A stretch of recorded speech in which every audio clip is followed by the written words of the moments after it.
আসবে আবার ফিরে বাংলার ঘরে ঘরে ইসলামের বাণী নিয়ে আল আজহারি, আল আজহারি, আল আজহারি, মিজানুর রহমান আল আজহারি।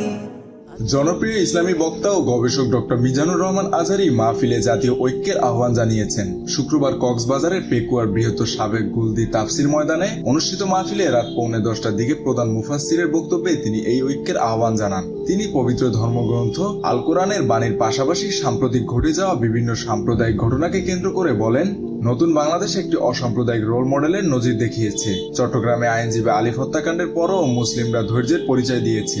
মন্দিরে মাদ্রাসার ছাত্ররা পাহারা দিয়েছে। তা সত্ত্বেও প্রতিবেশী দেশ ভারত নানা গুজব প্রপাগান্ডা ছড়াচ্ছে, যা বন্ধুসুলভ আচরণ নয়, বরং তারা নিজেদের নিয়ে না ভেবে প্রভুত্ব আচরণ দেখাচ্ছে। এছাড়া তিনি ভয়েস অব আমেরিকা জরিপের প্রসঙ্গ টেনে বলেন, বাংলাদেশে এখন আগের চাইতে সংখ্যালঘুরা নিরাপদে আছে এবং ভারত গুজব ছড়ানোতে বিশ্বের শীর্ষ অবস্থানে রয়েছে। তিনি আরো বলেন, প্রধান উপদেষ্টা ডক্টর মোহাম্মদ ইউনূস রাজনৈতিক ও ধর্মীয় নেতাদের সঙ্গে আলোচনা করে ঐক্যের নজির সৃষ্টি করেছেন। ঠিক তেমনি এই সময়ে জাতীয় পরাশক্তি যেন দুর্বল ভাবতে না পারে, সেজন্য দলমত নির্বিশেষে সবাইকে ঐক্যবদ্ধ হয়ে আগামী বিনির্মাণে কাজ করতে হবে।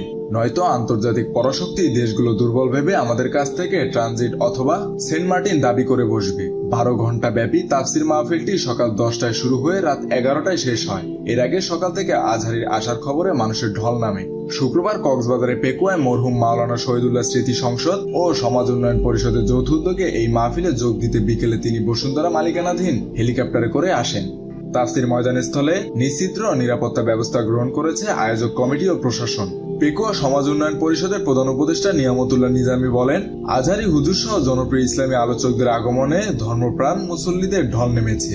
হুজুর প্রায় 2 ঘন্টা মতো বয়ান দিয়েছেন। এত মানুষের উপস্থিতি ছিল যে অনুষ্ঠানের স্থল থেকে 2 কিলোমিটার এলাকা জুড়ে মোবাইল ইন্টারনেট কাজ করেনি। পেকুয়া থানার ভারপ্রাপ্ত কর্মকর্তা ওসি মোহাম্মদ সিরাজুল মুস্তফা বলেন, জনপ্রিয় ইসলামী বক্তা আজহারি হুজুরের বয়ান শেষ হয়েছে। মাহফিলে কয়েক লাখ মানুষের উপস্থিতি ছিল। নিরাপত্তায় যৌথ বাহিনী কাজ করেছে। মেহেদী হাসান বাপ্পি, খুলনা গেজেট।